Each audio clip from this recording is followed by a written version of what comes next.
The game, put respect on my name. Let them know. If you want all the smoke, then we can bring all the flame. Let them know. Better watch what you claim, cause we can knock out your frame. Let them know. Run it, run it, run it, run it, run it, run it, run it. Say my name with intention. Before I put them hitters on a mission, I can't stay in my lane, I'm in an airplane. Maybe that's why they say she's so fly. You need assistance, call my assistant. My only business, leading the resistance. Fitted, tips painting with a press on. Hard, Teflon with a dress on. I can't wait, I'm tired of the chasing. This whole game stinks, I think I got fragrance. I need excitement, exclamation. When I'm dead, it's when I'll be patient. He tried to holler, I wasn't with it. He tried again, damn it persistent. When I tell him no, he's gonna be mad. You get embodied by a hijab. I'm the one who changed the game. Put respect on my name. Let him know. If you want all the smoke, then we can bring all the flame. Let him know. Better watch what you claim. All right, y'all. I had to set the tone. I had to bring in my sister Neelam for one time. So anyway, if y'all don't know who that is Neelam. Y'all need to check her out. Neelam. Peace and blessings, everyone. Assalamu alaikum. It's going to be a wonderful, wonderful show. As always, this is The Art of Living. I am your host, Imani Muhammad, and we're going to have a wonderful show today. For those who may not know, this is the 26th anniversary of the Million Man March. I was sharing yesterday at work with some folks, and some of my coworkers are not even 26 years old. So there was that whole reality, right? That some people just don't even know. They just don't even know about the Million Man March, let alone they weren't even alive. That's just a whole nother situation. But I was sharing with some folks that, I was 16 years old in 95. Y'all can do the math if you want to. I'm still young. But I remember watching C-SPAN, because this is a time where C-SPAN and CNN actually broadcasted the entire Million Man March. It was like 16 hours, and it was so powerful, so beautiful. It was heaven on earth just to watch it. So I can imagine the brothers that were there and witnessing, just the energy of a million Black men.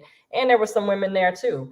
That participated in that. So I always remind myself, my son, and of course anyone that I talk with about the significance of this day, because if we leave it for other people to write our history, they act like it never existed, and we already know that now because we don't even hear about it unless you are affiliated with somebody in the nation or in the nation. So this is a holy day for us, and if you are interested, tap into noi.org this evening, I believe around 7 p.m. Eastern time.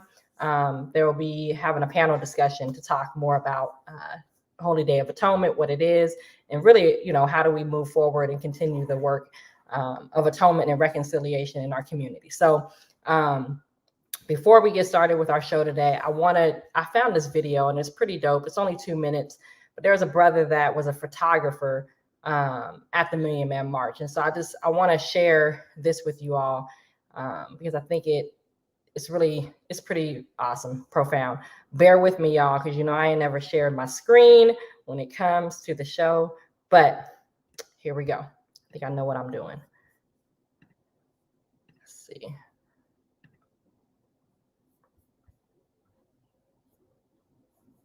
All right. Say your name. Pledge that from this day forward,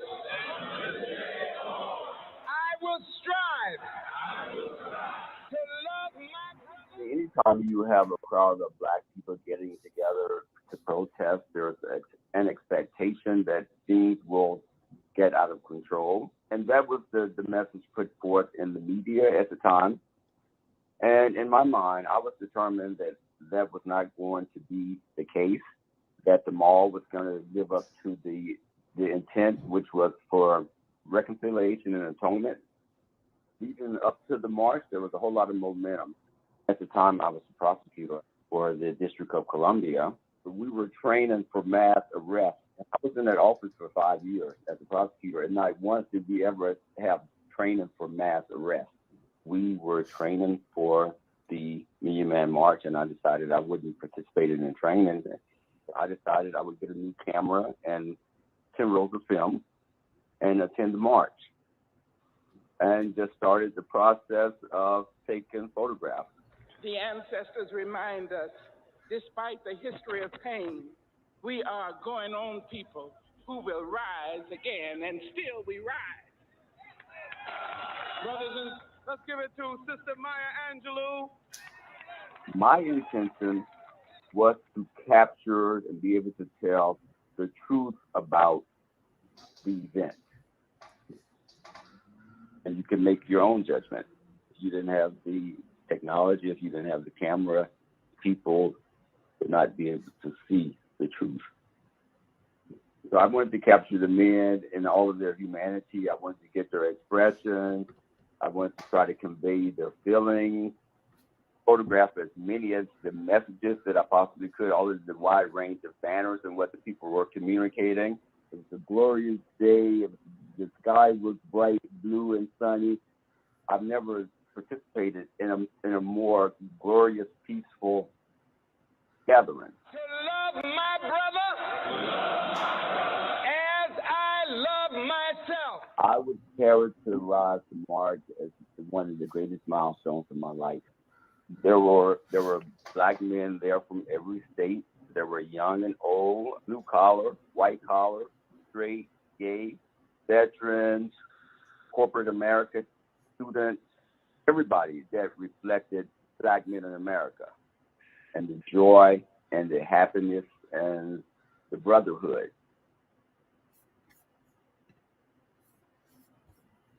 All right, y'all. So again, I just wanted to share that and start with that. And again, just remind us all that we need to make sure, sorry, y'all. Make sure that we share this information to our children and everyone else, because again, this is history. There's nothing ever compared to this. It has never happened before. And if we let people write this out of history, then, our people would still think that, we still slaves here in America. So again, share this information. Happy Holy Day of Atonement to everyone.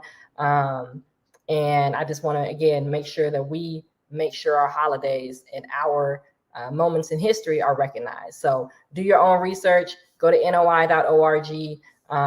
And again, it was 1 million Black men. I don't care what the numbers say, what the park rangers say. We know by 10 a.m. we had 1 million Black men in 1995. So with that being said, I want to bring on a wonderful Black man who I get to call my brother. We ain't even going to talk about how long I've known him. I want to say like yay high, but we're not going to go that far into it. But this is a young brother who I want to bring in. He's amazing. We're going to talk not a little bit. We're going to talk about his experience of just, kind of on the heels and the spirit of the Million Man March, but more importantly, how he's really taken the spirit of entrepreneurship and really created something for all of us to benefit from. So I want to bring in Brother Khabir Muhammad. Assalamu alaikum. Wa alaikum salam. Well, let me fix this camera. Oh my goodness. Are you good? Yes, sir.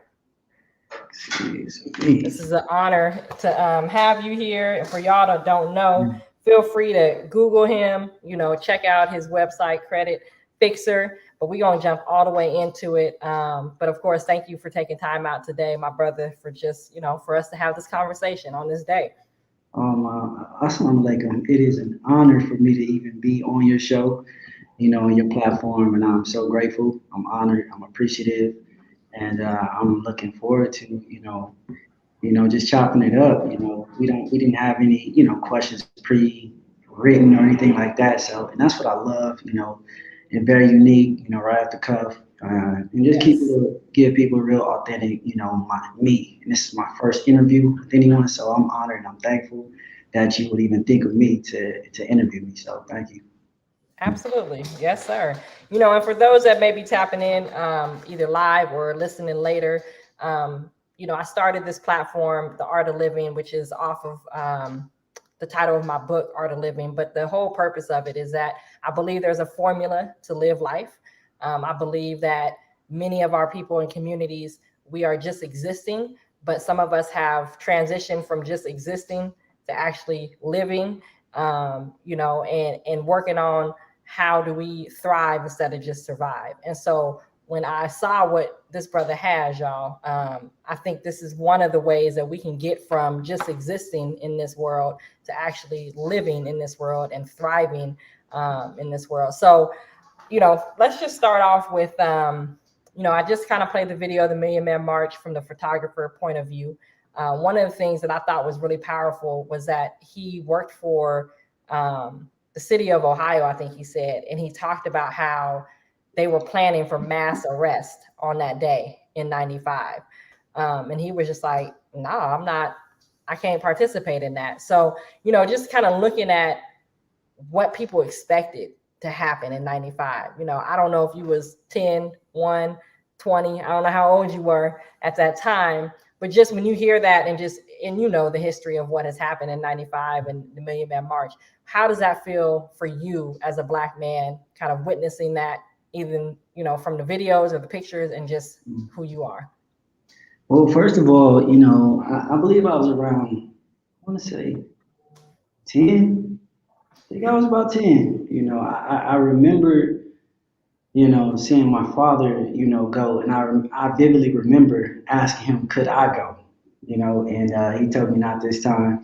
But, overall, you know, um, it's empowering. It was very empowering, even at that age. It's very inspiring at that age to know that, Black men from all over the country, was going to one spot to, reconcile, our differences and, stand up for, our women, our families, our communities. And that was the spirit in which those men were inspired to go to Mm-hmm. Washington, D.C. in 1995. And, we know that, a million people for sure showed up, but we know for a fact that it was well close to 2 million men, if not more. Right. But yeah, just being that 10-year-old, seeing my dad go, I lived in Compton at the time, and just to see those same men that I know, was gang banging, hop on that flight and go to Mm-hmm. DC, and you saw every diaspora of, the Black male figure uh, Yes. here in America go there. And I honestly didn't. I saw that last clip on there, and to even see the piece that was there, and I saw that the last clip on there. It was we live in a time where um, homosexuality is um, you know a big thing right now, and even then, you didn't see Black men harassing that person. He had a sign on that said he was Black and homosexual, and to Mm-hmm. see the type of peace that was in that area. You had every single type of viewpoint, I would say. Well, I can't say every, but um, the majority you could say was there, and you just know what the minister was inspired to do was only God driven. Right. Only Right. God could um, put an idea like that in a person's mind and inspire all of us to come there. So that's what Absolutely. I think about it.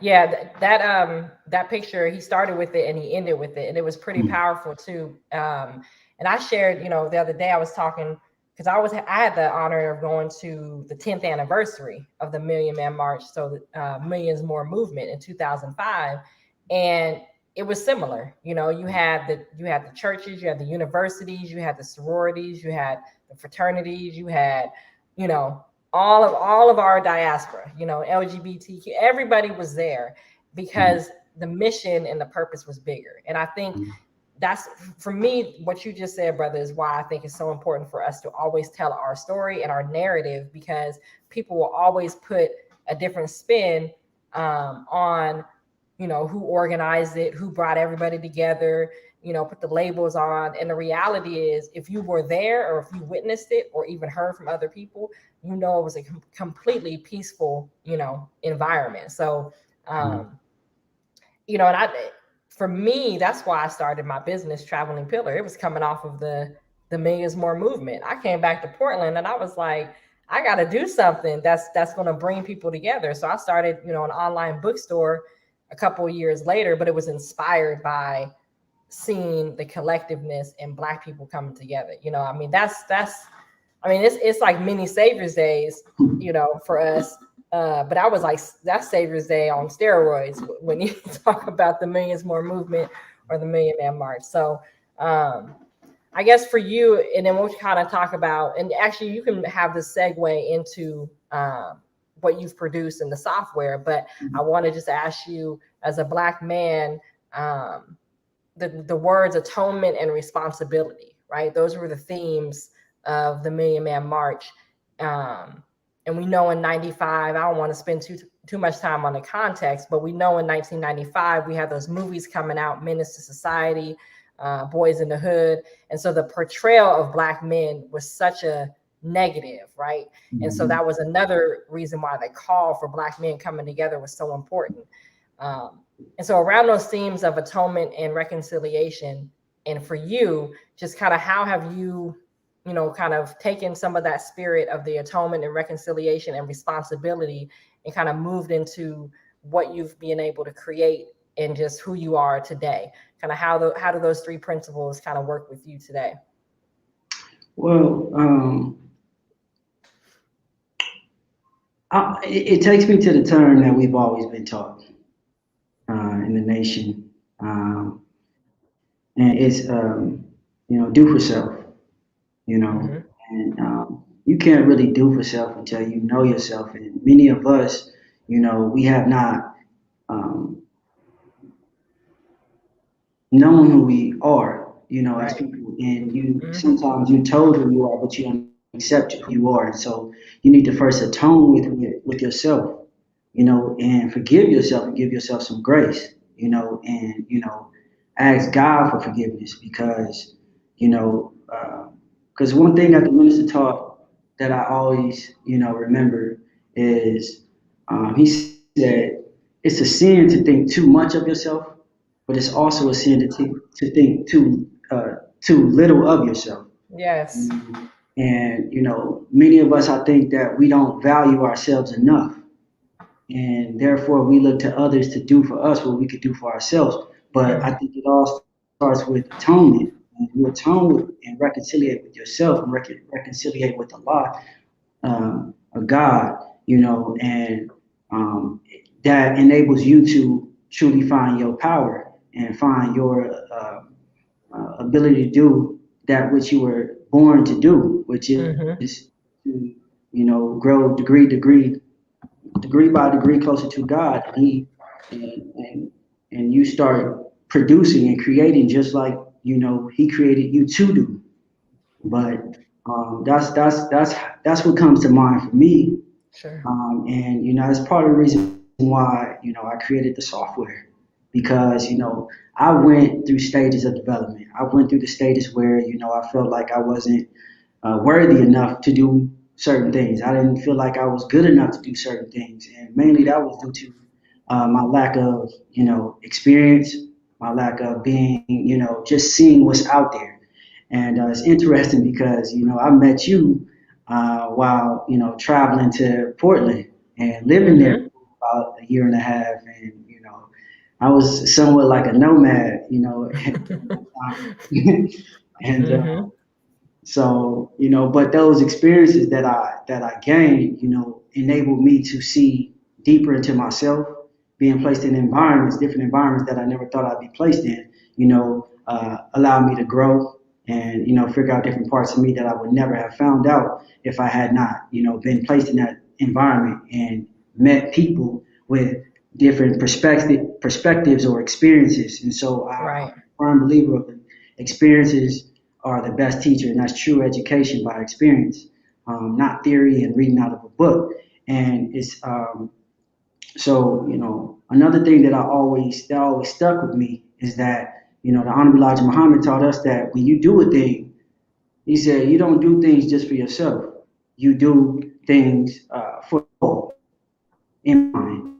So that's what inspired me to create Creditfixrr, because I had in mind that, man, so many people are affected by credit. But I've learned that this entire um, nation that we live in right now, America, is built off of credit.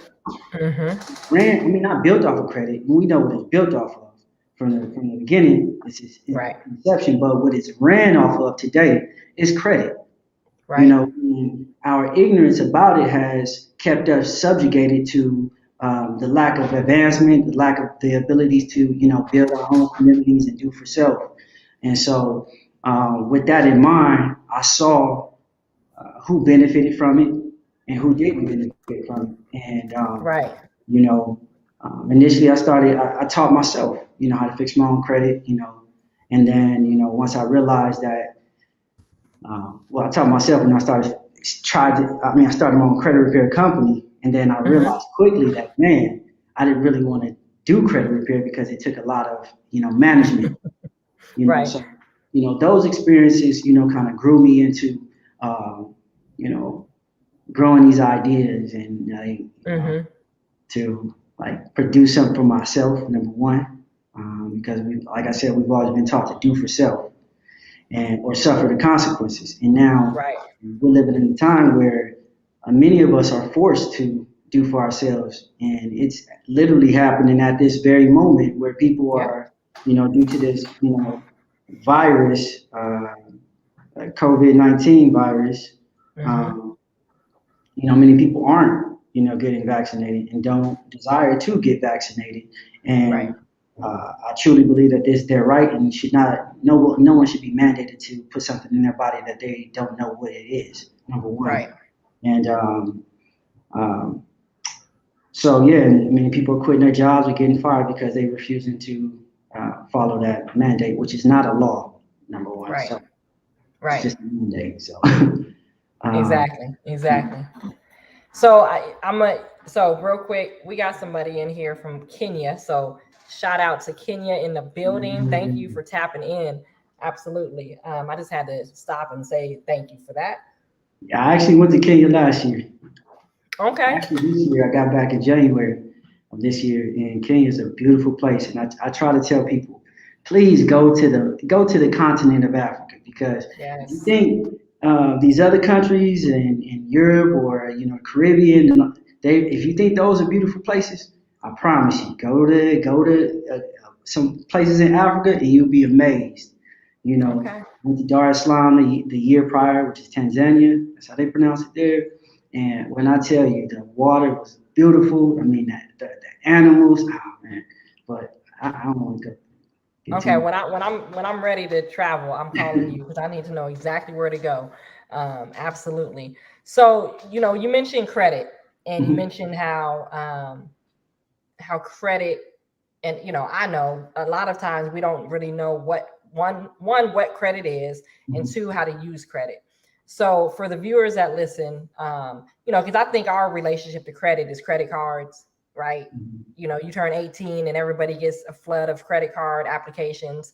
But can you just sum up, just your definition of credit, the value of credit, and then also the importance of understanding how to leverage it and how to use credit?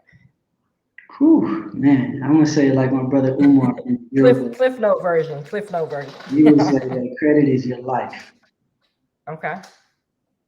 if you are a consumer, right? If you are considered a consumer, credit is your life, quite literally. And without getting into it too much, because I'm honestly relearning, what credit truly is, because Right. Congress wrote laws that govern the consumer in the United States, right? And in those laws, they recognize that this government functions properly when credit is used properly. But they recognize that creditors were taking advantage of the ignorance of consumers. And so Yes. they produced these consumer laws, like truth in lending. If you ever look up truth in lending, there's a set of laws that protect the consumer, which allows us to actually be in power over these creditors. And Okay. without really getting that deep into it, like whenever you get these credit cards, these aren't really credit cards. These things, you get one of these, you get these right here. These aren't really credit cards. Don't get it twisted. But you are told that they are. And technically, I just go with it. But your true credit cards, if you ever go study these consumer laws, you learn that, in fact, even today, whenever you're born, there's a social security card. That's your credit card. And there's I try not to get too deep into it because a lot of people don't go about understanding even that. They try to go leverage that and they get themselves into trouble. But Right. Right. so but since you asked me what credit is, I have to be honest and you know respond properly with the truth of what Congress says credit is for consumers, what the law states is for the consumer, and so that's what it is. Mm-hmm. Now, to circle back, because most of us aren't there yet, let's say these credit cards are very important because it gives you leverage, and this many of us we spend our money instead of using credit when you have truly unlimited credit. Mm. Because back in the day when we went off the gold standard, you have, the United States of America assumed all of the debt for their consumers. So they Mm-hmm. paid every year to the Federal Reserve. Right. Every year they pay the Federal Reserve. And so the Federal Reserve is not a part of the United States. No, not at They are all. not. So the relationship between the United States and the Federal Reserve is a financial relationship. Mm-hmm. Mm-hmm. So, but nonetheless, I just want to throw all that out there just as a Yeah. foundation to let you know that there's so much more to understand about credit. But um, for me, I've gotten quite a bit. I've gotten quite a lot of credit cards, and I've Mm-hmm. learned how to leverage them properly because I was like many of us, we've taught to leave credit cards alone. Don't touch Right. them in our community because we were ignorant to how to properly use them. Many of us we got a credit card, we maxed it out, Yep. and Exactly. I'll be the first. That was me, especially in college. Max it mhm, out. Yep. right. And I think that ignorance is our biggest enemy. And when we do things in ignorance, then that's how we get hurt. But if Right. you know how to leverage something properly with the proper approach, then it benefits you. And Okay. so instead of us, our parents telling us not to use credit cards, on the in other groups or races or communities, they weren't teaching that. They Mm-hmm. were actually putting credit cards in their children's name early on, so that Right. when they got older, they had that credit age. And Mm. then when they apply to get credit cards, they can get those lines of credit that's, $40,000 right off the Right. bat, $50,000 right off the bat because they have that credit age. Right. So, Right. um, So let me ask you a question with that. And I mean, uh, if you weren't finished, I'm sorry, but and come back to it. But so there's also this belief that well, you don't want to so credit, right? Credit, you don't want to spend more than what you can pay for, right? So if you getting a credit card for 25,000, but you mhm, making minimum wage, I'm hypothetically, um, is that extending past your means, right? Like, so are you I guess taking off more than you can chew, for lack of better words, you know what I mean? And we know that they say slavery is debt and debt is slavery. So I guess explain a little bit about when you say leverage and using credit. If I can only afford a certain payment a month, payment per month, why would I go get a credit card for $30,000? What's the benefit? mm. That makes sense. And that's a very beautiful question because I think everything starts with the mindset. And Right. when I start off with that, I'm really on the same point. I'm really answering your question because Absolutely. why spend your money when you can leverage somebody else's money? And it's already like whenever you get a credit card, Mm-hmm. it's already protected. FDIC, it's already insured, Right. right? Okay. And so you go in, what you're doing, with the understanding of that, number one, but also Mhm. you're not using the credit card to not pay it back. But Mhm. what you need to understand is that when you can leverage money, you got to think to get assets, and this is where the mindset comes in. Yes. Like if I want to move forward, you get wealthy by having assets, not about having money, right? And so you get asset generating incomes. And so Right. if it's me and someone gave me a $25,000 credit card, and I'm taking a chance on it, I'm trying to get out of a situation. I'm going to find me a income driven asset, Mhm. Mhm. generating asset, and I'm going to use that on that. Right. And inshallah, it would bring enough money in to pay that card Yep. every month. You Got you. know, Yes. but Yes. you definitely want to be strategic in how you go about leveraging credit, because you don't just want to go buy anything, right? And you don't Right. want to get credit just to have credit. And that's the problem that we have. We want to go buy Mhm. things instead of buying assets that Right. will allow you to actually buy the things that you want, but it's not your money, it's an income generating asset. And so this is what most of these That's key right there. That's key. Yes. I mean, and also, I mean, there's so many things that you can do with credit with groups of people in unity. And also, mind you, you don't have to do everything in your personal name. Mm. You have business credit. Yep. It's not very difficult to start a company, start a business. Mhm. And you see businesses, go down every day. Like, shoot, they say Trump, had hundreds of businesses. Right. And they would run businesses up, get the credit, they bankrupt. Wasn't Yep. his money, wasn't in his name. But I'm not saying to do that. But what I'm saying Right. is understand the game that is being played in this nation. People are leveraging credit to actually get ahead in their lives. Mm. It is only us that don't, because our ignorance, we don't approach it properly, Right. or approach Right. it with any strategy. Right. But Right. it's generated out of thin air. It's nothing. Right. Right. The mindset piece is key. So, and I want to just share, whoever's listening, is that I and I am being 100% honest. I just in this last year, I just learned how to let me scale it back, because I didn't even say I learned.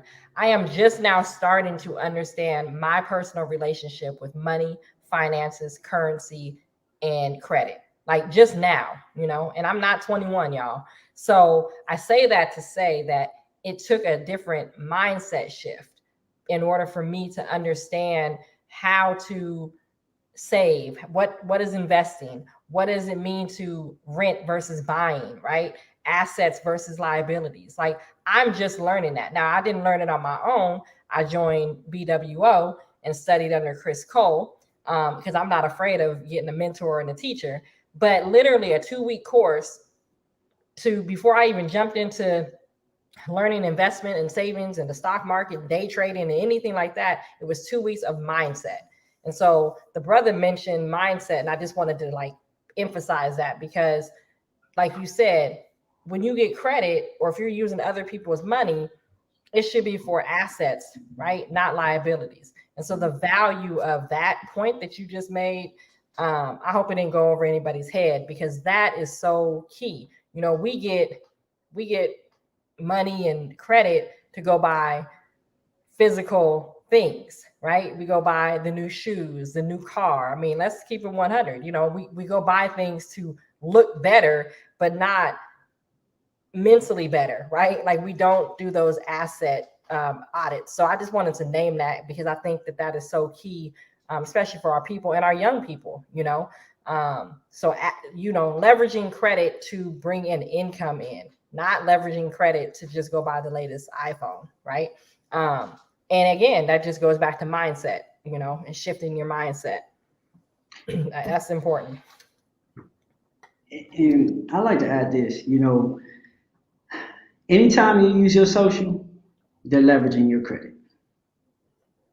Anytime you use it, whenever you go open up a utility bill, Mm, are running because that credit, that when I told you that the United States assumed all of the debt for their consumers, that man, I hate to get into this because I'm still a student, and Right.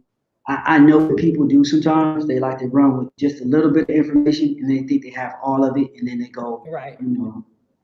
1,000 miles per hour with that information when you really should just go deeper into studying rather than trying to move on it. But that's truly an account number.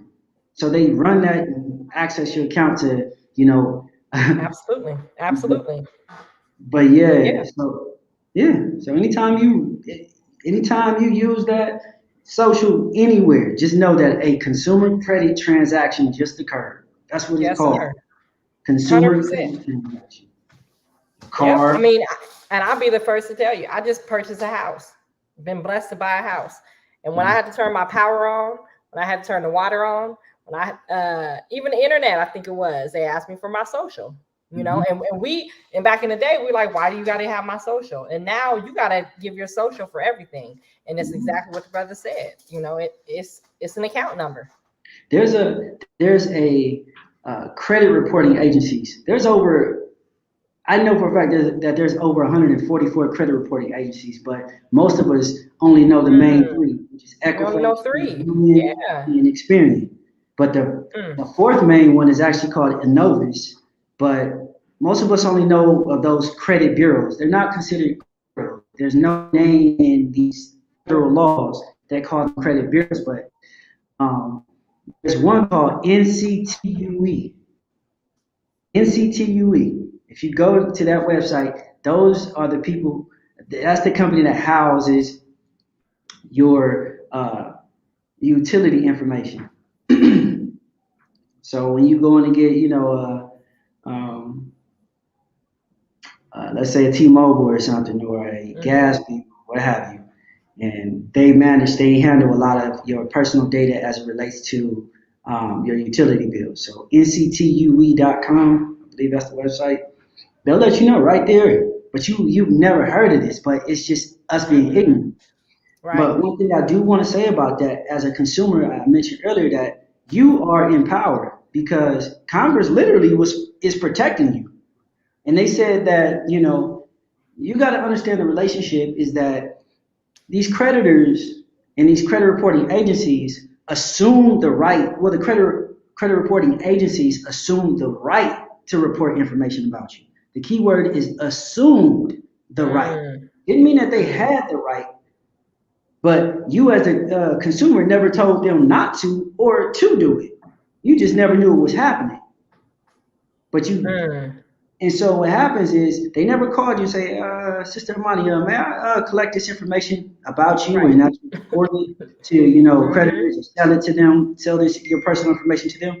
So Congress said, okay, if you want to assume the right, number one, the consumer has the right to tell you to freeze that information and not share it with anybody. Mm. Because that's their information. Right. Okay. So they have the right to tell you if they know to tell you. Right. And so they have something called a credit freeze, where they'll freeze your entire consumer file. So you literally can call them up, and by law they have to enable you to do it either online, by mail for sure, and sometimes by fax if you allow it. And so you can literally call NCTUE and say, hey, I would like to place a credit freeze on my credit file that you are storing about me. You can ask them to send you all the entire full file disclosure of what they've been reporting about you for years. And that goes for every So okay. So consumer credit. what's the value of that? What's Well, the value of freezing your credit report?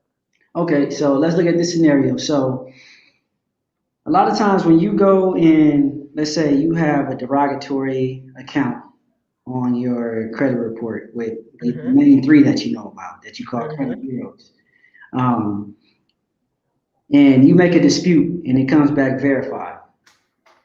A lot of times they don't have that information stored in their databases. I'm talking about the three main ones: Right. Experian, Right. TransUnion, Equifax. What they do is they go to a company like what? NCTUE or or SageStream or LexisNexis or CoreLogic, right? And they have that information about you because that's their main order of business is to store that particular information about you. Right. Each one stores different types of information. But the thing to understand, to note, is that you have power over that information. So let's say because you did the dispute with, Experian or Equifax, you say, all right, I know who's selling that information to Experian. And let me make this clear. These are not federal companies. They're not part of the government. Right. These are for-profit companies who Independent. assume the right to collect information about consumers, which is you and I, right? And so you just go and freeze NCTUE. Let's say I missed my payment history with T-Mobile or Sprint went down, and I know that NCTUE is the company that's that they report to. Then I'll go freeze that file. And so when Experian and when those three main go try to get that information, they can't access it because they know NCTUE can no longer send that information to them to verify. Got it. Right? So the consumer has to do some due diligence on their end to know which companies are holding which type of debt, in essence. Well, reporting information, alleged debt. Right. The alleged, right. Alleged debt. Right. Okay, I got all the questions. So let's talk about, and then of course I want to just hear about the software, but I got one more question because I think this one, I think a lot of folks are probably affected by this one. And we've seen, I think it was the current president pass a law around student loans and student loan debt.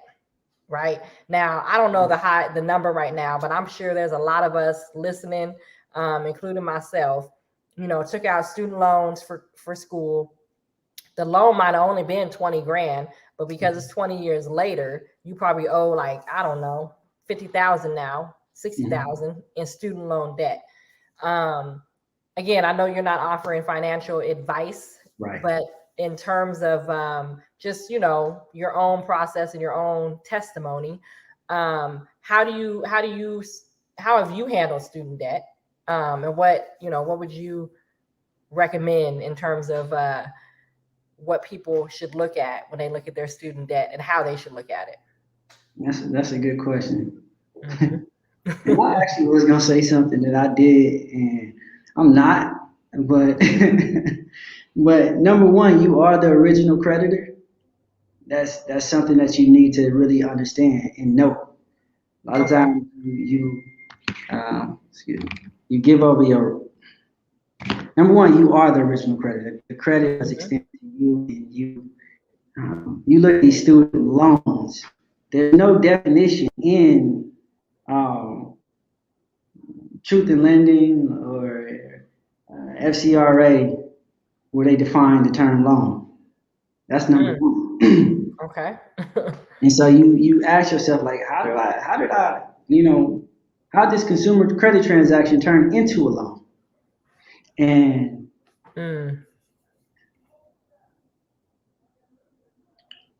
I won't do that. No, I can't do that. I can't. But I'll say this. I will say this. The way that I've handled it, I have no experience, having bad student loan debt, personally, right? And so, but I have had experience, with helping, one person, if I'm being truthful, remove student loans from their credit report. And what I will say is that, when you look at your credit report and you understand that everything has to be 100% accurate, talking about from the date open, right, the date, just everything. You look down that credit report for that particular account. If it's not 100% accurate across the board, then that's inaccurate. And because credit reporting agencies by law have to report 100% accurate, then if they don't, then they got to remove the account. Now, there's a difference between owing an alleged debt and an alleged debt being reported in your credit report, right? And so right. when you get those, when you find inconsistencies, and the way that I did it with the person was through factual disputing. There's something called Metro 2 compliance that all the credit reporting agencies use in order to report accurately across the board. And when they found non-compliant, then they have to remove that debt. Right. Period. Right. Factual disputing means that each line must be accurate, right? The same. Got it. And so once you find the non-compliance, then they got to go. And, right. And so there's also a company called CFPB that governs the credit reporting agencies, right? And so when you keep accurate, data of your credit reports, of the responses back from the credit reporting agencies. So let's say that that verified, you ask for verification when they did their investigation, and you keep documenting that proof, you keep that, then you set up there to CFPB once you finish disputing with them after a few rounds, if they haven't removed it, then the CFPB more than likely will do their job and actually get that account removed. Or you can go about, suing them for breaking the laws. Right, right. And so student loan debt is one of the more difficult ones to remove, but you can get it removed from your credit report for sure. Right. You can get almost everything removed from your credit report. Actually, I'm not saying you can. And when you say, so your credit report and whether you allegedly own the debt are two different things. Right. So when I mentioned that, it can get removed, but doesn't remove your obligation to pay that debt. Right. Right. That's key. That's huge right there. So when you get removed, and you can be good. It's just not reported. And now you got your credit score back to 760, whatever. But now you got this debt collector hitting you up. Now, debt collectors aren't original creditors. Right. But when you know who you are, then that's a whole nother approach with them. And you ain't worried about it being reported no more, but you worried about them to remove this alleged debt from even being reported. So show me verification that, not verification, but validate this debt. Yep. So now when you're dealing with creditors, we're not trying to verify nothing. We validate this debt for me. Show me that I owe this debt. You say I owe it, show me. The burden of proof is not on me. I'm not the one even, saying that I owe the debt. You show me that I owe the debt, even though I'm the original creditor, but I never knew that. But let me know. Because anytime I use that credit card that I mentioned earlier, that social security, because I'm pretty sure you have to use a social in order to get that student loan, then you have to go and then they extended that credit to you in the form of a loan. Right. So, Yeah, I hope y'all listening. The brother he planted seeds, you got to do your research. Everybody is not, you can't get answers just by listening to a word. You got to go do your research. But the brother has dropped several branches to the root of the tree. So y'all better, the brother said he taking notes. Yes, take notes. And it's important for us to, again, do our own research, because what works for one person is not necessarily going to work for you. We all don't have the same one fit formula to either fix our credit or, go get credit cards or whatever. So everybody has to assess their own financial portfolio, if you will, and be able to apply the solutions and the tactics that, that you're hearing, or just, that you need to do your own research on. So make sure you do all these things that the brother said. Make sure you do your own due diligence on your own research on that. So let's jump into the software, my brother. So you created a software, a program, a company, and every other word we want to throw in there, something real beautiful called the Creditfixrr. So let's just talk, what is Creditfixrr? And how do people get access to it? Yeah, so number one, you can get access to Creditfixrr by going to www.creditfixrr.com, and it's on my it's Credit Fixrr. And the reason why I actually named it that is because, I mean, number one, you are the credit fixer. Like I wanted you to empower you to do it yourself. But also, in truth, you can't fix credit. There's no such thing as fixing the credit because it's not broken. Right. You just don't know enough about it in order to, achieve the scores that you're looking for. Mm-hmm. And so that's why there's no E in here. Um, but Credit Fixer is a software that I created to empower consumers to fix their own credit, and it provides them the knowledge, the tools, and the resources and the approaches to fix their own credit. Mm-hmm. And so to achieve the scores that they're looking for. And so what I had in mind was I knew that credit repair was and is quite expensive for most people. Right. And sometimes people are charged 2,500, 3,000. I even Mm-hmm. heard as Mm-hmm. high as $7,500. And that was recently. I'm just like, wow. Yep. At the time when I was fixing credit, I think the most I've ever charged was I think 1,500, and then I kind of scaled it down to like 500 because I had a smooth little process that was working, at the time.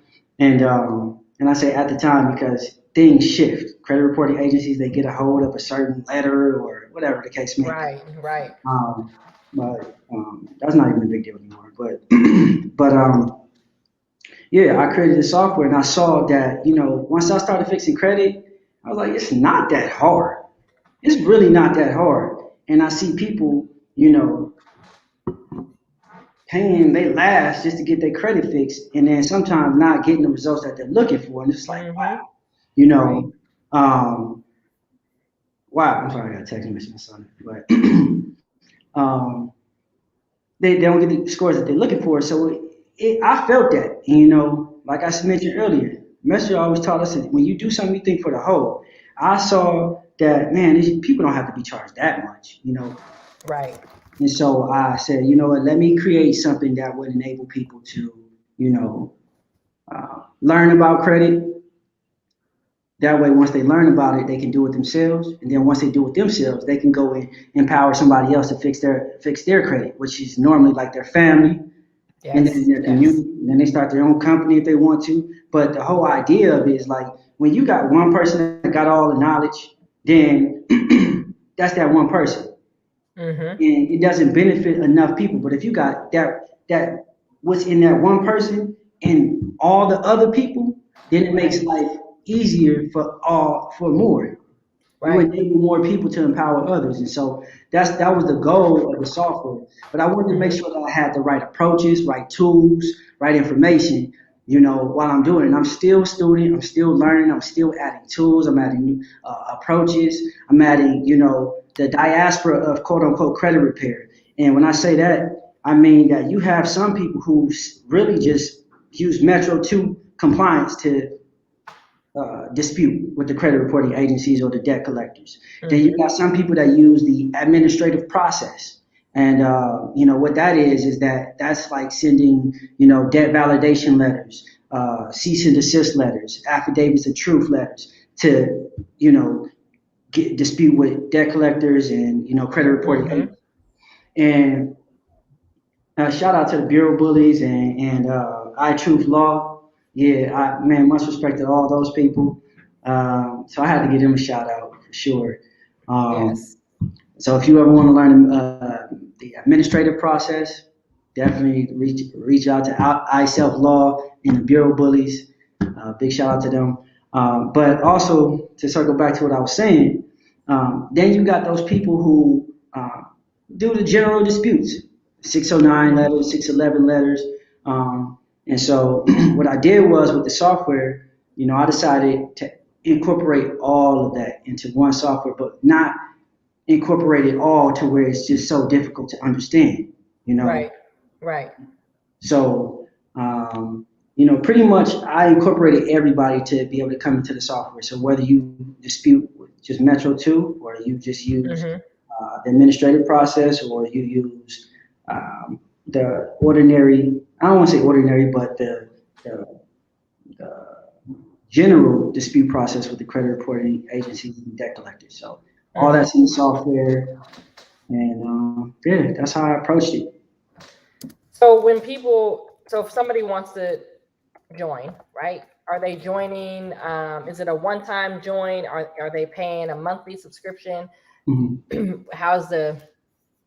What's the process? Yeah, so when you come into the software, you can sign up for free. You can look at it, you can watch some tutorial videos, but it is a monthly subscription business model, right? So you can purchase monthly, or you can, buy it outright and annually. And so, if I could, I would give a demo. Let me see if let's see. I want to share my screen. I think I'm gonna share it, and you can just tell me where to click. And we can show the people. All right, let me see if is it up on your end? Yep, I can see it.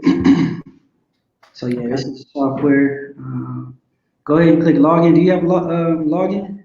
I do not, but I will later today. Unless you want me to, I can walk through. I can set it up right now. Okay, yeah. Let's do it. All right. Let's do it. Now you want to create an account since you don't have one. Oh, yep. Sorry. All right. We're giving y'all a live tutorial in the moment. Oh, that's not my name, but we're going to do this.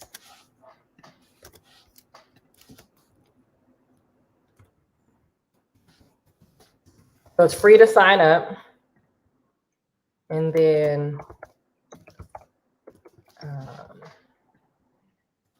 see.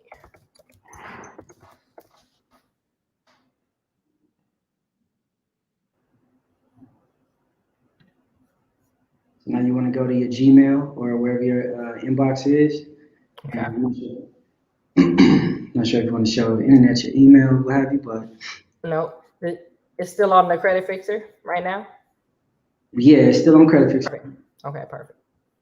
But keep in mind, you want to keep it in the same browser, because what I'm doing is I'm making sure that this token is actually from the same browser and somebody's not trying to hack, or the site. Okay. So it's just a form of security when I do this. So I'm looking for. Check your junk mail. You're looking for an email from Creditfixrr. There we go. Let's see.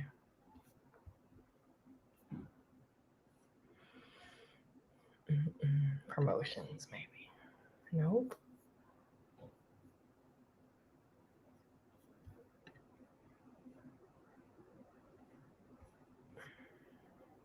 There we go. Perfect. Now it should open up immediately. Maybe, hold on, let me go back. I think I missed it. I got 2 emails. So one is so the first email is to verify. Verify. And the second was something about registration. Okay. All right, I'm in now. So now I want to go. Don't click that. You gotta switch back. You gotta switch the screens now. Oh, to the other one? Okay. Yeah, because it opened up and. Yep, I got you. Okay, there you go. Hold on, y'all. We're going to get there, y'all. Y'all stay with us. Okay, so then let me go here. Share screen. I think this is it. Nope.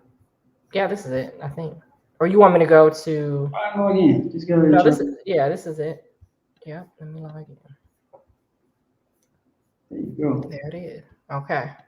So now when you first log in, notice you have, Three Bureau Credit, you have these different tabs, right? So what I wanted to do was I wanted to make it very simple for people to follow. And so if you click import Three Bureau Credit reports. Right here? No, at step 1. There we go. I'm like, maybe I shouldn't be sharing my screen. Okay, I got you. Yep. So if you click tutorial, there's a tutorial video that. Yes. Okay. Yeah, so you don't have to play it yet, but play it right now. So basically what you're looking at is the user dashboard. And in this dashboard, it basically walks you step by step on how to get started with Creditfixrr. Number one, you want to make sure there's something called a 3 bureau credit report. And so basically, there are companies out there that essentially get your credit reports from all 3 credit bureaus and put it into one so that you don't have to go to Experian, Equifax, TransUnion to get your credit scores and your account information, right? And so I've essentially partnered with, 3 companies so far to on those credit reports. So I give the user the options to use whichever one that they desire, and I pull that information into the software, and my software will do a credit analysis for you to tell you exactly what's hurting your score, but also bring that entire credit report into the software so you don't have to go back and forth to credit report. Got it. Okay. Okay.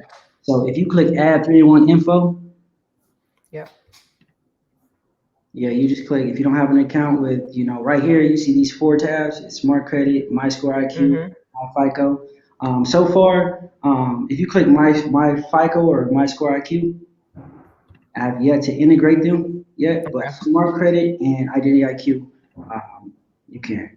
So I prefer people go through, my link because that's how I, can, benefit from it. But if not, however you go about it, I'm fine with that.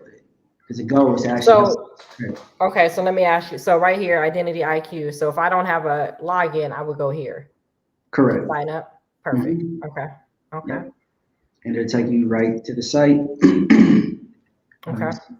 And the next thing you want to do is a major part. So you see, save your personal information. Yep. That's step 2. So once you pull in your credit report, now you want to make sure you import your personal information. So if you click step 2.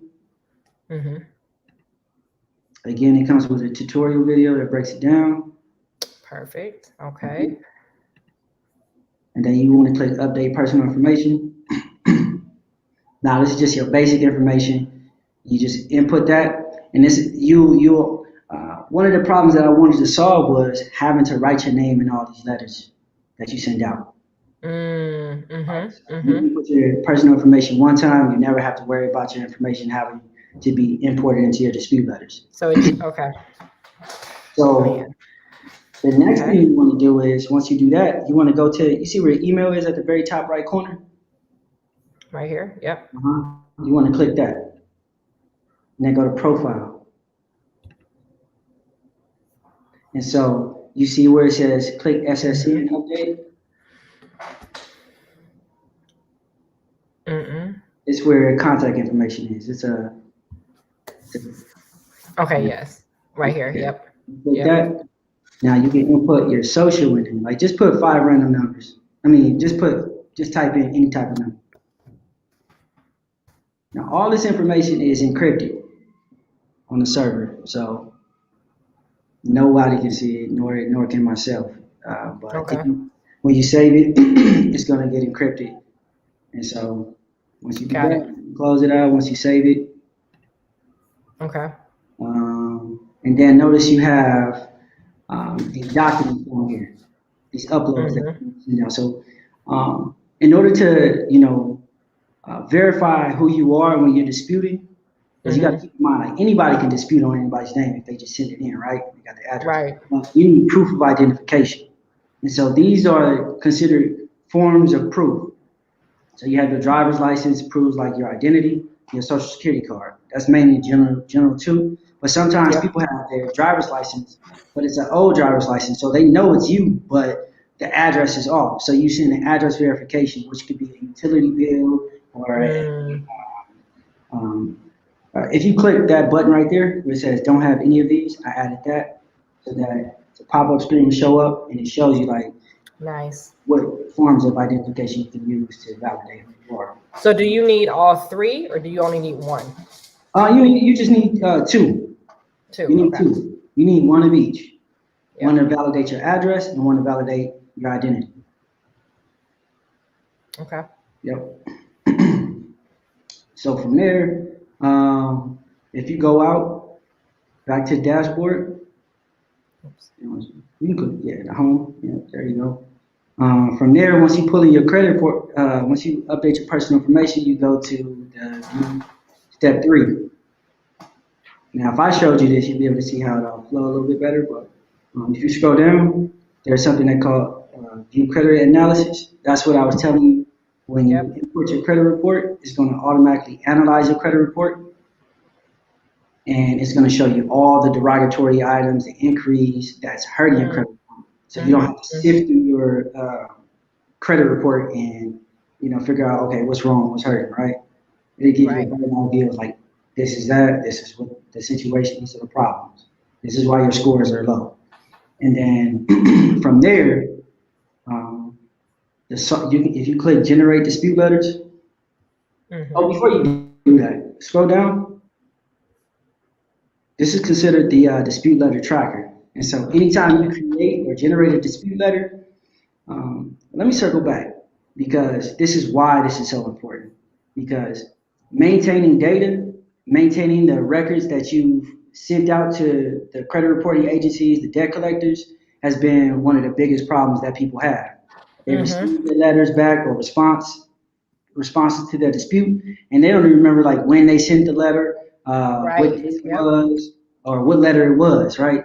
And so that's why every letter that you create, it goes into the dispute letter tracker. Now you know what Right. date you sent it, and what letter it was, and who it went to. That's big. That's Right? huge.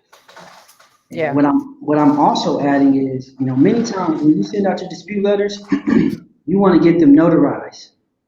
I mean, not notarized, but you want to send them certified mail return receipt. Certified. So you know that they, Right. so they can't say like, oh, I never received it. But a lot of times, sometimes people might sue the credit reporting agencies or the debt collectors, and they'll go to court and they say, oh yeah, I sent the dispute letter. I mean, I received the dispute letter, but there wasn't nothing in it. It was just a blank letter. So what sometimes, depending on what type of letter it is, you want to get it notarized. So now the notary has a record saying like, yeah, this person came here and brought that letter. I saw that letter on this date. And so, but not only that, what I'm going to be adding into the software in this dispute letter tracker is the ability to upload your response letters. So you could just take a picture of it, Yep. upload it, so you know like, hey, they responded. This was the response that they sent, and you can download it in case you need to. Whenever you go to the if your intent is to sue them because they did not follow the laws and they broke the law, then you have a good records to prove your Right. case. Right. So let me ask you this question. Is this software, so when you do the analysis right here, is the software intuitive enough to give you recommendations, or is that again on the user to, I guess, sharpen up their toolbox? So how intuitive is the software? Does that make sense? So the software is I would say for me now as I'm getting consumer feedback, I would say that it's intuitive because most people don't care about the intricacies. They just want to get it removed. But now I feel like I need to add like those type of the software is not there yet. I mean, I don't have a big team to actually bring in more of those features, but I focused on the goal, which was to what's the best way for me to dispute and get these items removed. Like I realized that a lot of people aren't necessarily focused on like the knowledge base, unfortunately. Yep. Okay, that makes sense. And but it's intuitive enough for you to know, like, oh, I got it. This is not hard. I know I need to remove these items. This is the dispute flow. Show me how to remove those items. Got it. Okay. Dispute flow will tell you, like, okay, if they send this letter, if they respond with this, send this one. Now, to that point, I'm still updating the dispute flows. Like I realized just from experience, just from feedback, that I need to add specific dispute flows for like bankruptcies, refunds, late payment, right? Not just the general dispute flow, because the general dispute flow is more like a catch-all, and it's been efficient, been effective for a lot of people, but I think that the more specific you get, the better you can, get items removed. So, and like in some of these dispute flows, let's say bankruptcy, you'll see some of the same letters that you see in the general dispute flow. So if you go to dispute center, now even this has changed a bit on my development environment. But let's say you click debt collector. Hold on. Oh, right here? I'm actually renaming this. This is called the administrative process action. Now, I can't show you. Okay. I might be able to have you show. Let's see. Yeah, I think I can.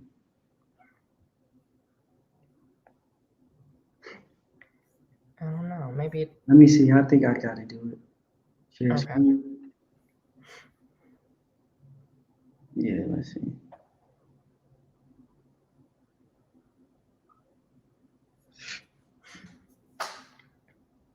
All right, let's go. Can you see my screen? No, hold on. Let me.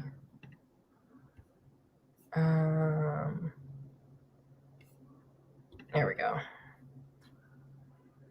Yep. All right, let me see. For all those that are listening while we pull this up, if you have any questions, now would be the time to ask. So drop your questions in the chat if you have any questions.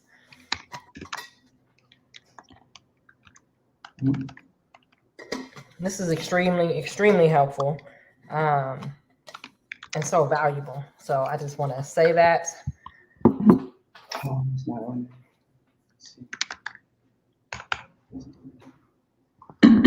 All right, so this is so notice I pulled in the credit report. It has the scores, it tells you. So one thing I did want to point out that I couldn't is like these are your identity IQ credit credentials, right? When you pull them in, you want to click check credentials because you want to make sure that they work before or that they're correct so that you don't get locked out of your account. Got it. Yep. Right, and then once it verifies it, it'll let you know right here, 3 bureau credit credentials good. And then once you click update report, it's gonna go in the background and pull all that data and then put it in the software. And so once you do that, you come here, then you can take a look at the credit analysis that I was talking about. So it'll let you know, like, okay, which account, which reporting agency is saying you owe this debt, this alleged debt. It tells you what type of account it is, collection or charge off.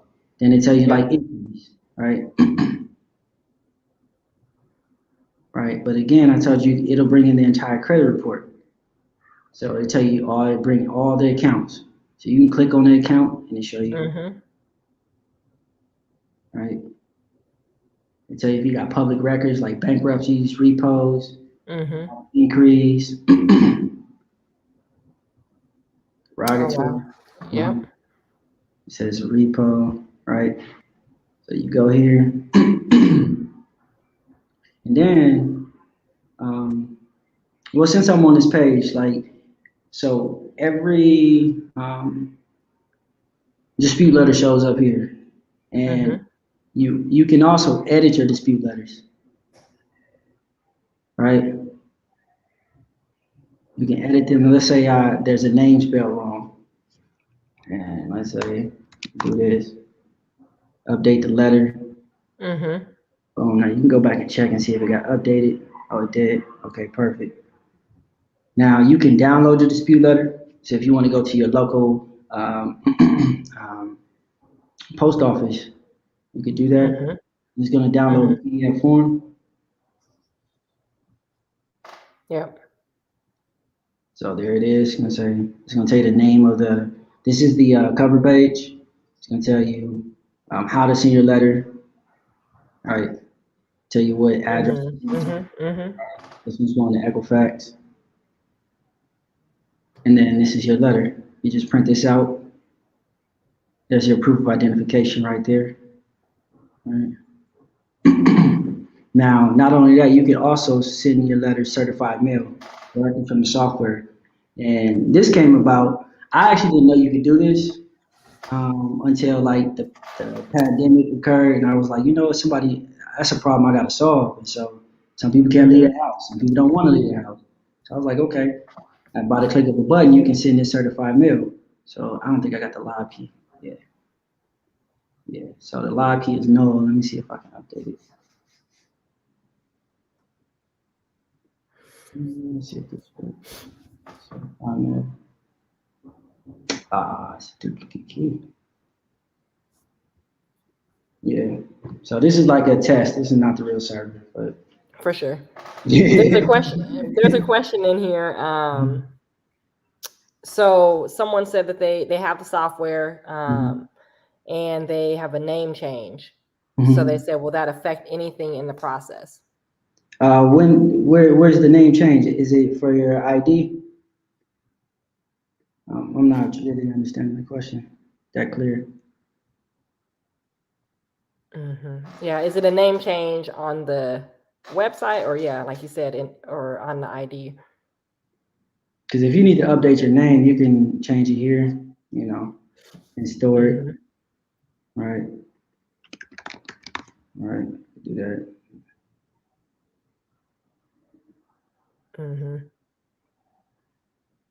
So an update on their social security card. Okay.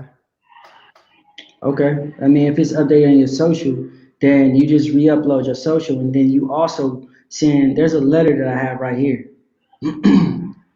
called personal info letter. And so what you want to do is, like as I stated earlier, is that all your personal information must be 100% correct. I mean, any data in your credit report, because they're assuming the report that's dated, and if they're assuming it, it better be 100% accurate according to contract. Right. So here, like you see what bureau says your name is spelled wrong, you want to come here, whatever name it is, you want to put it. So it's like they had, like that. That's incorrect. That's not the name. They forgot this. That's incorrect. You put it. So you look at your credit report, and you see what the names are, and then you put, or addresses or what have you. I don't care if it's a previous address. You put it here because you no longer live there. You can't receive mail at that address. You put it here. That's not accurate. Old employers. But anyways, once you click submit, there's your letter. It's going to import. Again, it's going to put all your personal information in there. It's going to automatically put the address of the credit reporting agency. And it's going to let you know that, hey, please remove the following name variations or aliases from my report. That's not the correct spelling of my name. Oh, wow. Okay. My current address. This is my current address. That's the one that you put in there. That's accurate. And then there's your social. See, your social is gonna show proof. Like, hey, this is my social, and this is my name. And so once you create it, it's gonna go in your dispute letter tracker. That's that. Going to Experian. Now, you can go look at it, preview it. If anything's wrong, you can update it. You can email it to yourself by clicking this button. Let's see if I got my emails here. Yep. Incomplete or missing info successfully emailed. Please check your inbox. All right. But you can also fax it to this company. So what you want to do is just click fax, and I'm gonna send it to this fax number because I know it works. But you will put their fax number here. Just click submit, and let you know if it was sent or not. Sent incomplete or missing info via fax. So you can fax your letters through this also. Because I found that some people actually literally fax their disputes to the credit reporting agencies. Some actually do all three at the same time. They'll send a certified mail via the post office, they'll fax it, and they'll do it online. I tell people never to do stuff online with these credit reporting agencies because, if you ever read their terms of service or their terms of use, whatever they want to call it, they have language in there that basically state that you're signing over your arbitration rights, and basically that means that signing your ability to actually sue them. So I tell people, don't because of rushing, I need to get a car or this and that. Don't sign up your right to sue them, because now if they don't do it, then shit, Right. what you gonna do about it? Right. You stuck. Mm-hmm. So I So recommend she, people. Mhm. sorry, go ahead. She had a follow-up question. Okay. Yeah. So she, I guess, doesn't have the driver's license updated. So the question is, should I do that first? I'm not You sure. don't. No. You don't have to have your driver's license updated. You can go here and you can select from one of these, because they just need to verify your. If you don't have your driver's Card. license, yeah, Mm-hmm. you can use one of these: birth certificate, passport, marriage certificate, state ID if you got that, pay stub, anything that has your current address with. Yep. Mhm. Yeah. Thank you for the questions. That's good. I feel like there's a couple folks on here that use the software or have it already. So drop in the chat if you use the software already, or you're getting ready to use it, or now you, like me, inspired and you're about to sign up later today. But drop in the chat, some comments. Is it user friendly? I mean, for me, when I look at this layout, it seems pretty simple. And I even like we haven't even talked about the affiliate programs, but that's Mm, always a benefit, to the software, because if we're reaping benefits, then we also, like you said earlier, we want to share that out, and help other people. So, yeah, and yeah, I this actually is. do have a affiliate program. It's literally on the site. So if you click here, I mean, Creditfixrr Rewards.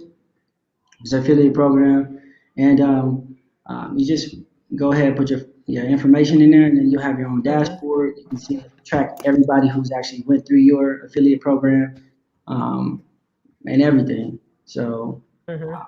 I actually, man, I got to give a shout out to everybody that has joined the software. I think I have over 1,000, and I think I got 1,100 people in the software at this point. And I'm very extremely grateful to everybody who's actually took interest in the software. But I'm more grateful for the people that have stuck with me through like the growth, the changes, and because they're Right, honestly, the software didn't initially, there were some bugs here and there, and right. people just kept rocking with me. They know Mhm, that you know, I'm doing this all myself. right. The design of the images, like, I mean, obviously I didn't take the pictures, but the color scheme, everything. Mhm. Um, um, So I just want to say with that, like, being able to stick with it. You know what I mhm, mean? I don't know if that's a real word, but I'm gonna name it now. The stick with itness mhm, that entrepreneurs um, have within them. I'm sure there were bumps in the road. I'm sure there mhm, were glitches. I'm sure there was all types of stuff. And the fact that you were so committed to this vision mhm, to help other people. You know what I mean? Like, it requires the spirit of, because if you were just doing it for you, mhm, you probably be done, but the fact that you are willing to provide the software and stick through it, mhm, so that we can free ourselves um, from just being ignorant. At the end of the day, a lot of our debt or a lot of our situations is based on ignorance, not knowing what to do, or just having the wrong mindset. So I just want mhm, to appreciate you and then all the supporters that stuck with you, to mhm, get to where we're at today, because all of those trial and errors are helping us to benefit, you know what I mean, mhm, from that. So, from your sister over here, thank you for just sticking with it, because I'm sure people would have given up, you mhm, know. And I don't even know any of the backstory, but I know when you bring something into existence, I know it's some pain that goes through that. mhm. So that's awesome. And like I said, it sounds like people have already tapped in, and are seeing some benefit from it too, as Yeah, well. and well, number one is writing software. I've been in this industry for about 8 years. I Mm-hmm. actually was like a hacker at one point. I was a hacker at Boeing, and a white hat hacker. That's what they call it. That's the good ones, the white hat. Right. It's I was still hacking, right? yeah, Black Hat hacker, the bad one, Right. but so I have a lot of experience as it relates to the overall understanding of software, and I've written software for many different companies, but this is the first time I'm actually not the first time, but this is I decided to take all that knowledge and information and do something for myself and build Mm-hmm. something that I can say that I own, because I could have went and built this software by going to hire somebody overseas to do it, but I wanted to truly inspire people like I was inspired to do something, Mm-hmm. to see somebody like myself and say, hey, like, yo, this person literally built this, Yes. and Yes. that's something that that I took pride in. There was times where I wanted to quit. There was times where I didn't know how to do certain things. I'm just like, heck, I'm gonna do that. I didn't even know how to approach it. But I Mm. just went and just searched. I went and learned and read, and then it's crazy how stuff works. Like when you really just jump out there and you just say, I don't know how to solve the problem yet, but you're gonna learn along the way. And that's why I'm an advocate for people to just like, you can do stuff. You can do it. Like, don't think Mm-hmm. too little of yourself. Right. And this is one of my ways of showing people, like, man, if you see me, I want people to look at me, and those people who do look at me now, it's like, man, I don't think much of this person, but if he can do it, I can do it. Come And on. that's what I Yes. want. Yes. I don't care how you think about me, but my goal for you is to, look at me and be like, yo, I definitely do a better job than him, and go do it, because Right. that's what you should be doing. You should Yes. be thinking of yourself in a certain light. You don't have to look at somebody else and think that you're better than somebody, but I want Right. you to, look at yourself and know that you can do something. So Mm-hmm. that's like the spirit that I have, and that's the spirit in which I, created this software, and that's what keeps me up. That's what drives me to produce this. Not only to, free myself, because money was nothing I was ever driven to have once I grew Mm-hmm. to it, and that's why I quit playing sports and basketball, because it was, I was doing it for money. I was real good at it, Mm. but I Mm-hmm. was doing it for money. But then I quickly realized that, you know, I was doing this. I built this for freedom. I wanted to be free, Mm. and I know that Yes. money don't make you Yes. free. I Right. got a lot of friends that make a lot of money. I was in software development, so I was making relatively a lot of money. 150,000 a year, 130,000 a year, depending on what job it was, right? And a lot of people would be comfortable in that, but I never Right. felt free. Mm. I knew that wasn't free. Like, Mm. doctors that make 200 some thousand a year, and let them not have to work for a month or two. Right. That wasn't Right. freedom. Money is Right. not freedom. you Mm. know. And so I know that mindset and people, that's where you gain your real freedom. Right. Helping people, inspiring people, empowering people, that's true wealth to me, because we don't create work no job and go work 8 hours a day. I don't believe in that. I don't understand that. I always had a problem with that. Why does it take 8 hours for you to get a job done? Something ain't right. Right. The Right. mathematics is off. Yes. you know. But I know I just went on a little tangent. I hit a sensitivity nerve. It's good though. And I think, one of the things that's really important, and again, just want to bring it back to the kind of the title of the show, the art of living. Because Mhm. again, we want to bring people to this platform that, we may have similarities or not. I mean, right now, the brother and I share the same faith. And so that's a benefit. And at the same time, we all have different approaches to understanding and getting to freedom, justice, and equality, right? So the brothers in the software, industry, and building out a software that can free us, right?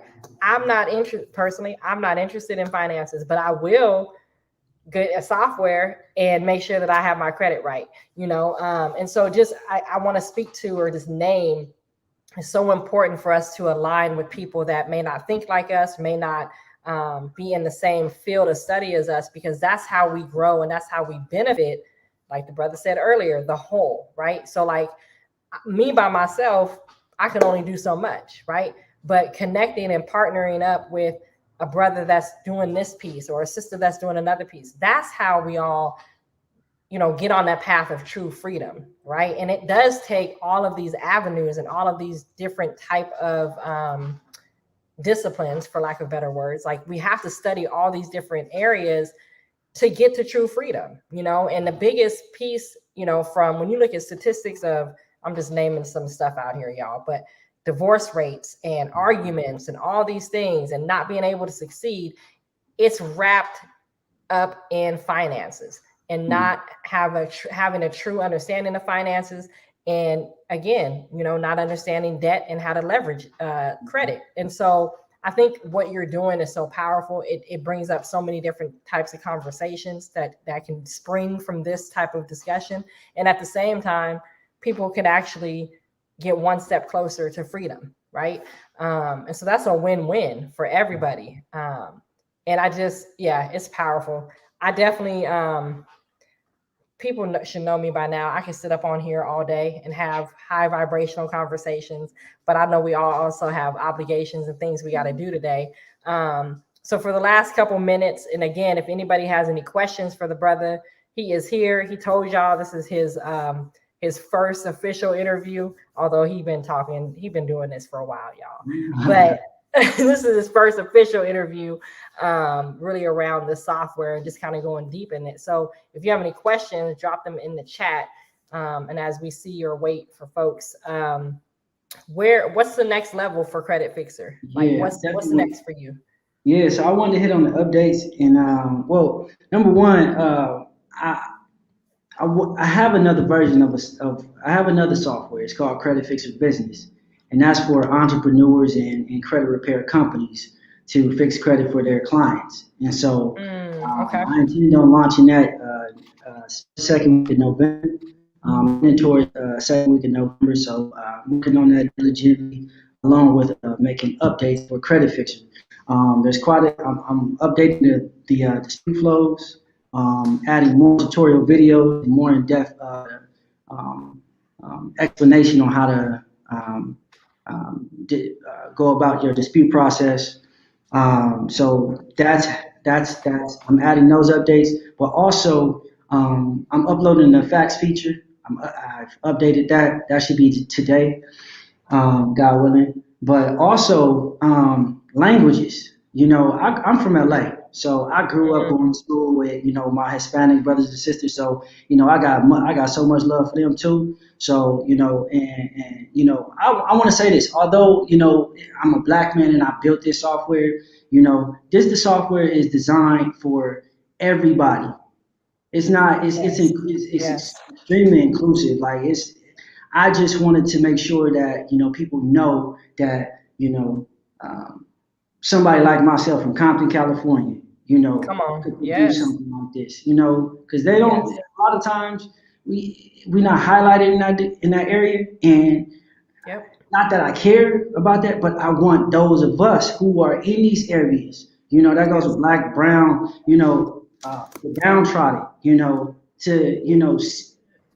know that you never know who you looking at. You never know. Like that person might. I see so much value in so many people, man, because I found it in myself, and I know that the next great person is literally next door. You looking in the mirror. Is what I'm trying to say. So I'm adding like the languages, so you'll be able to, switch the language, and you can understand the entire software in a different language. So the first language is for sure Spanish, and then I'm looking towards like some people have VAs that they like to get from overseas. So I'm add a couple different languages in there, God willing. What else? That upload feature to upload your response documents, that's coming. I'm just growing a team. Literally, I'm doing everything. So when I hit that little box in the right corner, that's me. Like I'm trying to get to everybody. I'm really striving hard. I'm trying to build a team with the right people, and just get the most value as I can. And those are the updates for the software. And be on the lookout for Creditfixrr Business. If people want to help you, where or what would help look like for you or support? So is it helping by getting affiliates, or what would be a help for you? So a help for me is somebody that, number one, is excited about the software, excited about helping people. I don't want anybody on, my team that, could, um, affect the brand negatively. Environment is everything. So common culture is everything. Bringing yourself. I want you to be yourself. I don't care who you are. Bring yourself. Accept your own and Right. be yourself. Come and help, grow the software. I'm looking for somebody where I don't have to necessarily coach, but you come with your ideas Mm-hmm. and see like, okay, how can we make this better? Because Right. that's the idea. That's what drives us. Okay, what problem can we solve? Can we solve a problem? Mm-hmm. Do you see a problem somewhere? I got like 4 testers now that come test my software, and I haven't put them on the test yet. But the way that I found them is that they saw problems with the software. They couldn't do a Mm-hmm. certain thing, and they would come to Right. me, message me, was like, "Man, I can't do this." But um, one person was pissed off because they had purchased it and they Right. but the way that I handled them, was with respect and care, and they was like, oh, I just didn't do that. I was like, because we hopped on the one. I was like, oh, I just didn't do that. I was like, Right. oh, Right.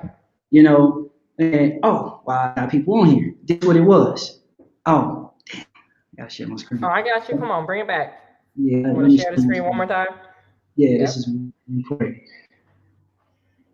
I'm sorry. It's I'll be all all good. over the place sometime, but this is just me, That's man. why it works. And the beauty of it is that this is documented. So it's Mhm. going to help so many people. So when people, his issue was they couldn't bring in that report. Now, obviously that's major, right? But if you notice, there's this last 4 of your social. But this is your security question. Your security question has to be the last 4 of your social, not like which street you lived on or what's your mother's name. Mm, So that was the mm-hmm. issue. So you got to make sure that you set your security question to the last 4 of your social rather than any other um, security question. And so I just Got helped it. him go into.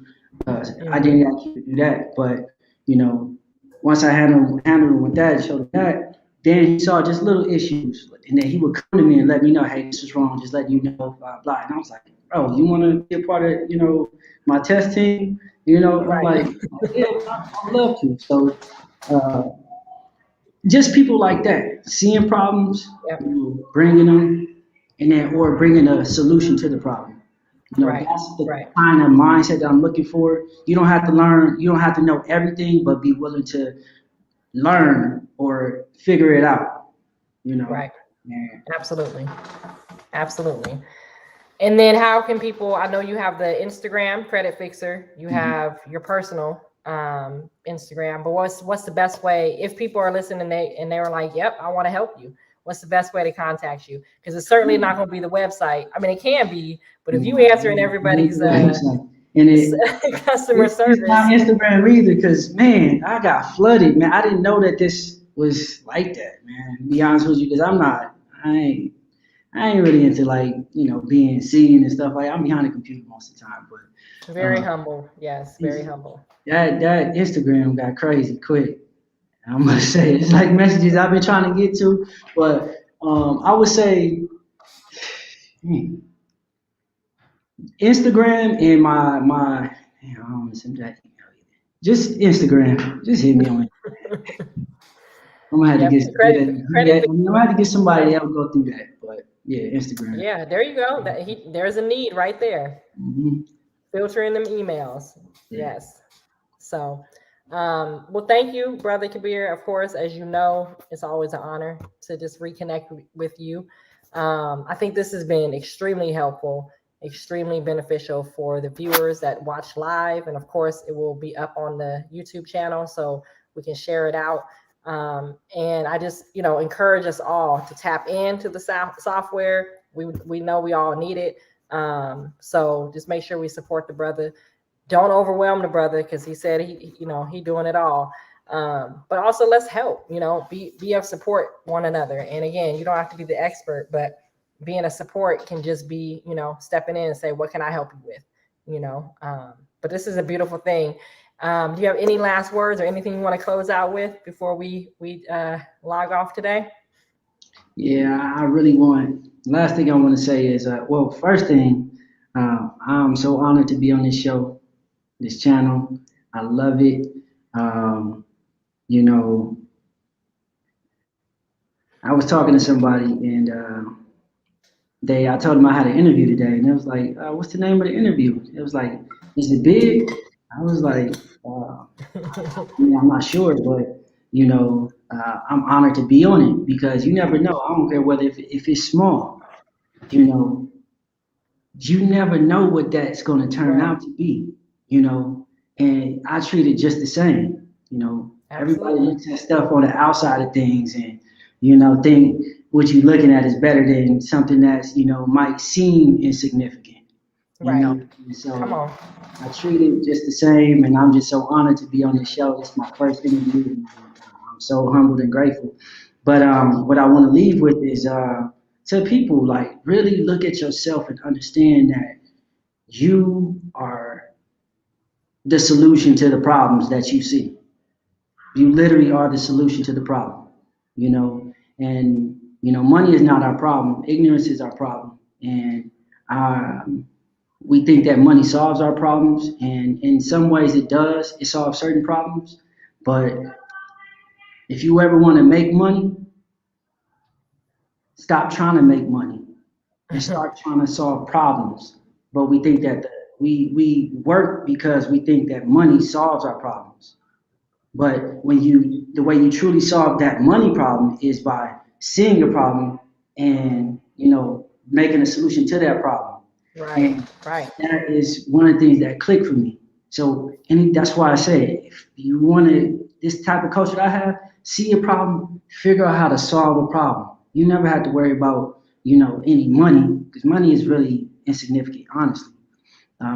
But yeah, like, that's what I want to leave people with. Know that you are, and you powerful, and Absolutely. that's what I want people to really understand. Because it ain't about me, it ain't about this software. It's truly about you. There it is. There it is, y'all. So this has been, I believe, episode 4 of The Art of Living. Tap in, check out the interviews that I've done, but this one by far, this is my favorite for many reasons, but it's my favorite. One, because I know that we can all benefit from this, and then 2, I just got to reconnect with my brother, so that's always a beautiful thing. So it's a wonderful day today, October 16th. 26th anniversary of the Million Man March. Happy Holy Day of Atonement to everybody. And this goes down in history. So this is it. This is big. This is beautiful. My brother, thank you so much. Please give the greetings to the family. And we're going to be talking soon. Yes, ma'am. All right. Assalamu alaikum. Wa alaikum salam. All right, y'all. There it is. So creditfixrr.com. Drop me a text on a number, text the word freedom to stay connected. That's my subscriber kind of list that I personally email out, just updates and information. And then, of course, if you are in the spirit of supporting, make sure you grab a copy of the book, The Art of Living. This is my copy. This is my book. Can be your copy. It's on the website, travelingpillar.com. Support your sister. Of course, I sign and autograph every book. But again, just thank y'all for tapping in. Stay tuned. Again, we're growing. We're just we are making sure that we set a platform that's positive, that encourages people to do and think outside of the box. More importantly, the most number one reason why I do this is because I think it's so important for us to find our purpose, live our purpose, and then do good while we are here. Life is short. So while you have this thing called the breath of life, make sure you are doing something to benefit yourself, your family, and your community. So this is it. Signing off, The Art of Living. Thank y'all for tapping in. Thank y'all for dropping in the chat. That's always encouraging. It keeps the fire and the spirit going in any conversations. And stay tuned for the next one coming up. All right. So if you don't do nothing else today, love yourself, hug somebody you love, tell somebody you love them. And more importantly, remember to look in the mirror and say, I love you. All right, y'all. Peace and blessings.